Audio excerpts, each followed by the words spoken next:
Ինքնաբացարկների ներկայացման վերջնաժամկետը հանդիսանում էր հունիսի 20-ը ժամը 18:00, բոլոր մեր այն գործընկերները, որոնք նման դիմում ներկայացրել են, ովքեր մինչ այդ ժամկետի ավարտը չեն ներկայացրել, ըստ դրա չեն ներկայացրել։ Ես այստեղ պարոն Մակարյան, դուք նոր մոտեցաք, ես այստեղ կարծում եմ նաև թե Տիկին Մելոյանը, թե նաև ին վերաբերյալ հարցադրումը, որը ներկայացրեցի, անկեղծորեն եմ ասում, եթե նժարի վրա դնում ենք այն հարցերի, որոնք հենց այս պայմանությամբ առկա են, ես համարում եմ, որ դրան նույնիսկ այս փուլում անհրաժեշտ չի անհրաժեշտ կատարել։ Մենք հիմա խոսում ենք։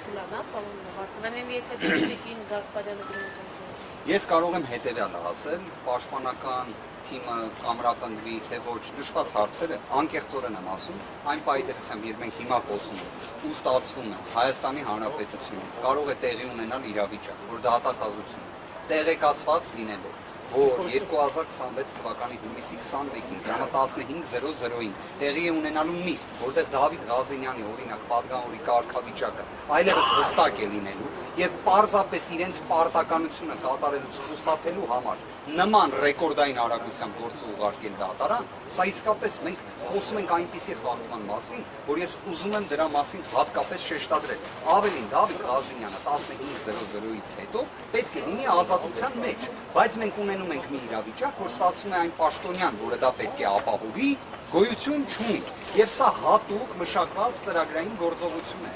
Ես հասկանում եմ, որ կարող է այսօր ձեզ սկսեն հրամցնել հետևյալ մեկնաբանություն, թե Նարեկ Կարապետյանի գործով, թե օրինակ Դավիթ Ղազենյանի կարգավիճակի վերաբերյալ, որ գիտեք, պատգամավորի կարգավիճակը ստացել են, բայց դեռևս լիազորությունները չեն ստանձնել, որտեղ լիազորությունների ստանձնման օրը օգոստոսի 2-ն է։ Հարգելիներս նշված հարցը սպառված է 2021 թվականի դեկտեմբերի Սահմանադրական դատարանի համապատասխան որոշման, որը իդեպ ներկայացվել էր Ազգային ժողովի պատգամավորների 1/5-ի կողմից, ներկայացուցիչը հանդիսացել եմ ես։ Սահմանադրական դատարանը իր որոշմամբ օգտագործում է պատգամավորի կարգավիճակ ձեռք բերել եզրույթը։ Ոչ թե լիազորությունների ստանձնում, այլ կարգավիճակ։ Կարգավիճակ տալիս է այս մանրին։ Լիազորությունների ստանձնումը տեղի ունենում Ազգային ժողովում։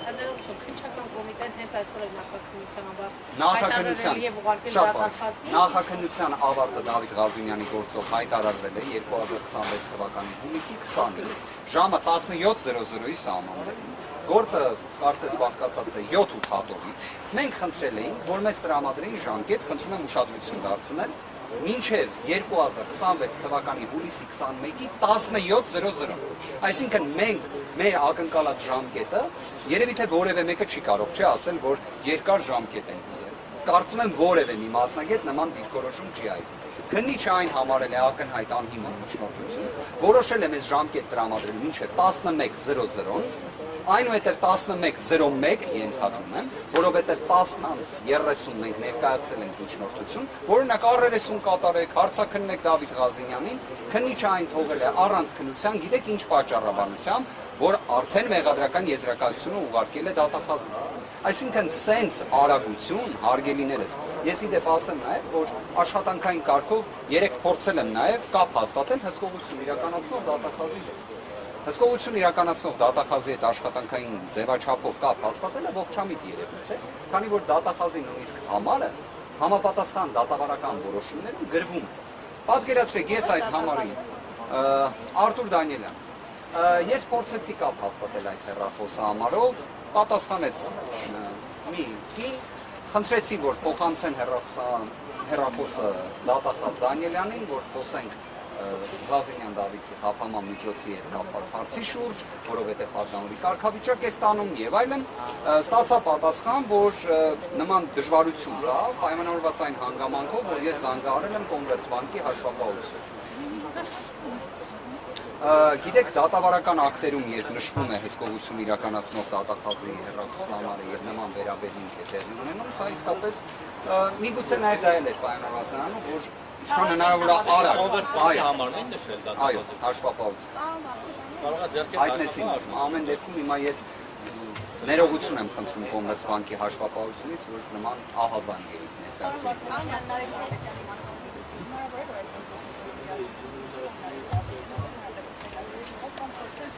Դուք ձեր հարցադրմամբ շատ ճիշտ հանգամանք եք վկայակոչում այնքանով, որ գտնում եմ, որ սա ոչ միայն քաղաքական հետապնդում, իրավունքի նկատմամբ ծաղրի, քաղաքական թատրոնի,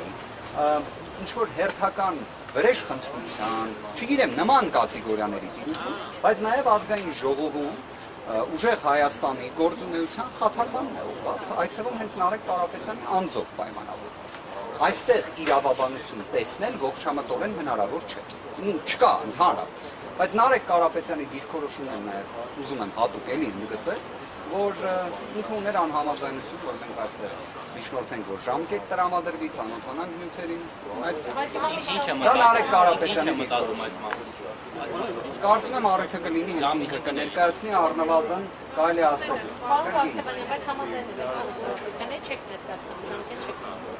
Առնվազն ես Նարեկ Կարապետյանի դիրքորոշման հետ ունեմ անհամաձայնություն,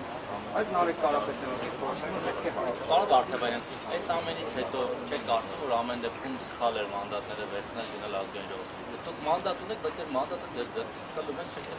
թողնում անգամ առաջին նիստի մասը։ Տեսնենք, կստացվի այդպես, թե ոչ, եկեք այդպես ներկայացնեմ։ Ես էլ կարող եմ ձեզ կատարեմ պնդում, որ իրենց փութաջանությունները դրսևորելով են, մենք էլ մեր գործողությունները կատարենք։ Ես կարող եմ, հետևիդեպ նույն սահմանադրական դատարանի հետ կապված որ նշում եք միանշանակ սահմանադրական արդարադատության որևէ նշում տեղի չունեցավ։ Ունենք իհարկե ֆիզիկապես սահմանադրական դատարան, բայց եթե դուք այդ որոշումը ուսումնասիրեք, սահմանադրական դատարանը Հայաստանի Հանրապետության պատմության մեջ առաջին անգամ կարելի է նշել, ու առնվազն 2015-ի սահմանադրական բարեփոխումներին հաջորդող ժամանակահատվածում այնպիսի ընտրախախտումների վերաբերյալ արձանագրումներ են կատարվել, որոնք բավարար էին նոր ընտրությունների կամ երկրորդ փուլի նշանակման համար։ Սկսած վարչական ռեսուրսի չարաշահումից, մինչև մի շարք այլ ընտրախախտումների ընդհանուր մինչև դուք բոլորդ կարծես այդ հարցը հաճախ հիշեցիք, չէ՞, հակակոռուպցիոն կոմիտեի ձայնագրությունների մասին։ Պարզվեց սահմանադրական դատարանի ամբողջ նախընտրական քարոզարշավին այդ ձայնագրությունների հրապարակումը եղել է ընտրական խախտ։ Պատկերացրեք, դա գրել է սահմանադրական դատարանը։ Չնայած նրան, որ օրինակ արդարադատության նախարարն են փութաջանորեն հակառակի վերաբերյալ կանոններ կատարում։ Գիտեք, այդպիսի արձանագրումները իրենց իրավական ազդեցության տեսանկյունից, եթե մենք խոսում ենք ժողովրդավարության ճգնաժամի մասին, ազդեցություն բավարար չեն ունենում։ Բայց ի վերջո ժողովրդավարության ճգնաժամը հավերժ չէ եւ որևէ մի իշխանություն էլ հավերժ չէ։ Ես կարծում եմ դուք տվյալը պետք է որ ունենալուց լինեք, որ 2026 թվականի հուլիսի 20-ին մինչև ժամը 18:00-ն ինքնաբացակներ ներկայացնելու ժամկետ։ Մինչև 18:00-ն մեր գործընկերը ներկայացրել էր ինքնաբացակները։ Պարոն Վարդապետյան, նպատակը ո՞րն է, որ Շահով միկրոֆոնները ներքև բայ։ Մեր թիմում երբեք տարաձայնություններ չեն եղել, մեր թիմում միշտ եղել են քննարկումներ, կարծիքների փոխանակում, բայց միշտ որոշումներում ունենք ուր թիմ, իդեպ որը շատ դրական հանգամանք եմ նշում եւ կարծում եմ նաեւ դրա հենց ակնկալիքը մեր հանրությունը եւս ունի այդ առումով։ Դուք կտեսնեք ազգային ժողովում որակապես մի նոր իրավիճակ, նոր գործունեության մոդել եւ ամենակարևոր հանգամանքը սիրելիներս մանդատներ ստանձնելը դա իսկապես պատասխանատվություն է նախ եւ առաջ մեր հանրության առջև։ Այդ որոշումը ինքնին դա մեր պատասխանատվությունն է մեր հանրության առջև։ Բայց Նարեկ Կարապետյանը երբ հայտարարել էր մեր թիմի որոշման մասին, որ մենք մանդատները ներցնելու ենք ստանձնելու, նաև հենց հստակ նշում է, որ այդ ամենը ի վերջո քաղաքական հետապնդումների, ռեպրեսիաների մի ճանապարհ, այլ ոչ թե ինչ-որ մի դրականին միտված մի իրավիճակ։ Նարեկ Կարապետյանի նշված խոսքերի վերաբերյալ իրականության արտացոլումը տեսնում ենք այսօր ժամը 17:00-ին սպասվող նիստին։ Անակնկալներ իհարկե ԿՀ-ից չեմ սպասում։ Շատ հետաքրքիր հանգամանք եք նշում, առնվազն անտեսով քայլ 1 կատարողը այս կառույցն է, քայլ 2 կատարողը Բաղրամյանի վրա գտնվող սահմանադրական դատարանն է։ Ինքնին ազգային ժողովը անտեսողը չէր կարող լինել, այլ հարց որ Հայաստանում կենտրոնական ընտրական հանձնաժողովը պետք է իր պարտականությունները կատարի, սահմանադրական դատարանը իր պարտականությունները։ Մի բանում վստահ եղեք, այնինչ տեղի ունեցավ կենտրոնական ընտրական հանձնաժողովի կողմից Բարգավաճ Հայաստան կուսակցության նկատմամբ եւ մեր հայրենակիցների շուրջ 60,000 մեր հայրենակիցների կողմից տրված ձայների նկատմամբ պատասխանատվությունը անխուսափելի լինելու է։ Դա այնպիսի մի երևույթ է, որ չի կարող ջնջվել։ Դա այնևս փաստ է։ Եվ ես վստահ եմ ԿՀ համապատասխան անդամներն էլ այդ պատկերացումն գրեթե նմանօրինակ դեպքեր եղել եւ որևէ պատասխանատվություն ենթադրող քայլ արար որևէ մեկը իշխանության կողմից որ պատասխանատվությունը չի կրել։ Մենք ուզում ենք հասկանալ այդ համոզմունքը, ձեր թիմի լավատեսությունը, ի վերջո մի օր հատելու եք, թե չէ, ի վերջո ստացվում է որ գնալու եք եւ ընդդիմությունը ինչպես շատ հաճախ ասում աշխատողնիկն Փաշինյանը։ Այդ ձևակերպման հետ կտրականապես համաձայն չեմ, դա արհեստական շրջանառության մեջ դրված ձևակերպում է, մենք ստացել ենք մեր հայրենակիցների 100,000-ավոր մեր հայրենակիցների վստահության քվեն եւ մենք պետք է պատասխանատվություն ստանձնենք այդ քվեն իրացնել մանդատներ վերցնելու ձևով կամ որոշակի իմաստով պատասխանատվությունից խուսափելուց։ Երկուսն էլ կարող էին ունենալ կյանքի իրավունք այլ։ Մեր քաղաքական թիմի որոշումը եղել է այդ պատասխանատվությունը ստանձնել։ Դրա որոշակի իմաստով, այո, ավելին միջազգային փորձում դուք տեսել եք, թե ընդհանրապես մանդատ չվերցնելը ինչ իրավական հետևանքներ է առաջացրել։ Այն է, իրավական հետևանքներ չի առաջացել։ Միաժամանակ դուք վստահ եղեք այն գործունեությունը, որը իրականացվելու է, այն դժվարությունները, որոնք խախտվելու են, հաճելիորեն շատերին զարմացնելու։ Նարեկ Կարապետյանը լինելու է գարվի այսօր։ Դա այսօրվա կենտրոնական ընտրական հանձնաժողովի նիստին ներկայությունը Նարեկ Կարապետյանի բնապահպանիչ չէ, Նարեկ Կարապետյանի դիրքորոշումն էլ կարծում եմ նաև լրացուցիչ հնարավորություն կլինի, որ դուք էլ դրա մասին իմանաք, առնվազն կրկին ուզում եմ հստակ արձանագրել։ Ունենք գործ աբսուրդի, իրավունքի նկատմամբ ֆավրի, վրեժխնդրության, քաղաքական թատրոնի, Նարեկ Կարապետյանի քաղաքական գործունեությանը միջամտելու։ Իդեպ ժամանակագրությունն էլ է շատ հետաքրքիր։ Նարեկ Կարապետյանը նախաձեռնում է մարզային այցեր, ունենում է հանդիպումներ մեր հայրենակիցների հետ, հենց իդեպ նույն մանդատները ստանձնելու, այդ պատասխանատվությունը վերցնելու որոշմանը հաջորդող ժամանակահատվածում, իդեպ որևէ մի բացասական արձագանք դրա վերաբերյալ մեր հայրենակիցներից չի լինում, հակառակը պահանջատիրությունն է ընդգծվում եւ դրան հաջորդում է դատախազության կողմից միջնորդության ներկայացում ԿՀ այն տրամաբանությամբ, ոնց եղել է նախկինում, երբ նույն այս կառույցը վերադարձրել է նշված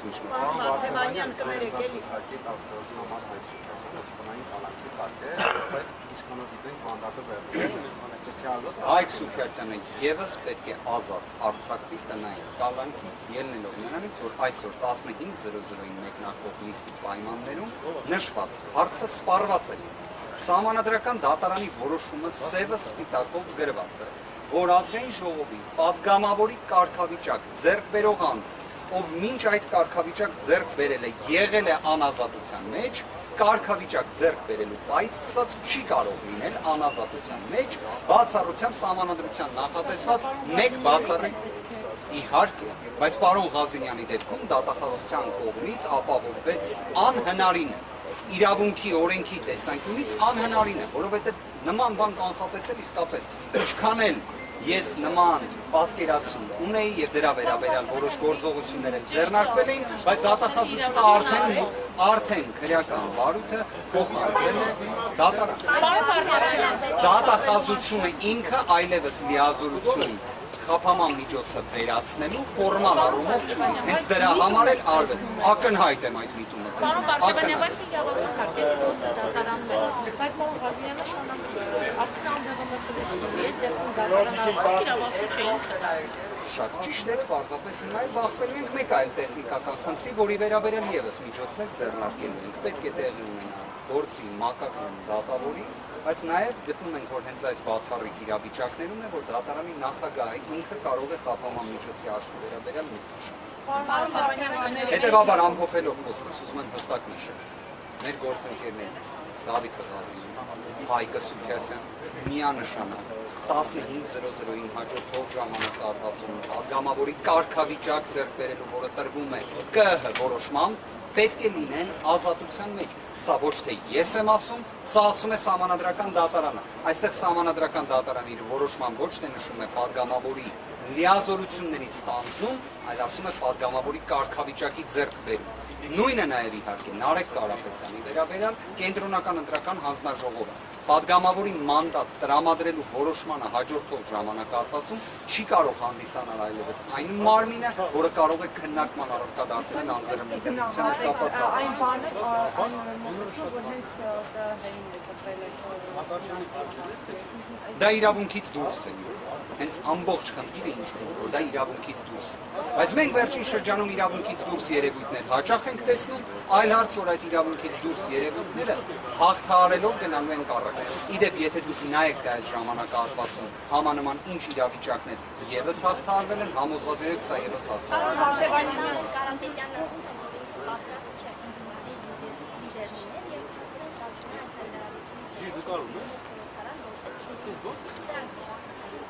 հակասություններ չեմ տեսնում, վստահ եմ դուք արդյոք ունենաք նաև պարոն Կարապետյանի հաշվարկի վերաբերյալ հարց տալու, պարոն Կարապետյանն էլ կարծում այս ժամանակահատվածում առավել քան հստակ սպառիչ պատասխաններ է տվել։ Գործընկերներ շնորհակալ եմ։ Վերջին հարցը եթե կա։ Էլի կարող եք ասել Նարեկ Կարապետյանի, գիտեմ խոսել եք, բայց ինչ գործով է եւ երկու միջնորդություն է, հա, կալանք եւ մեղադրանքի առաջ։ Որքանով որ տեղեկացում ենք այո երկու միջնորդությունը ինչին է վերաբերում պատկերացություն ենք, վստահաբար կարող են պնդումը կատարել իրավունքի, իրականության, օբյեկտիվության հետ զրո առնչություն ունեցող հանգամանք պետք է լինի։ Ինքս ոչ միայն պարզապես Նարեկ Կարապետյանի գործընկերն եմ հանդիսանում, ոչ միայն Նարեկ Կարապետյանը առաջնորդում է ուժեղ Հայաստանի կուսակցությունների դաշինքի նախընտրական ցուցակը, ոչ միայն միասին հանդիսանում են կուսակցության խորհրդի անդամներ, այլ նաև անձնապես ճանաչելով կարող եմ հստակ ասել, օբյեկտիվ իրականության մեջ չկա մի երևույթ, որը կարող է հանդիսանալ անձի նկատմամբ քրեական հետապնդման հանգամանք քննարկելու։ Նարեկ Կարապետյանի դեպքում մենք գործ պետք է ունենանք բացառապես մեկ հանգամանք է քաղաքական հետապնդում, քաղաքական պատվեր, վրեժխնդրություն նման ոչ իրավական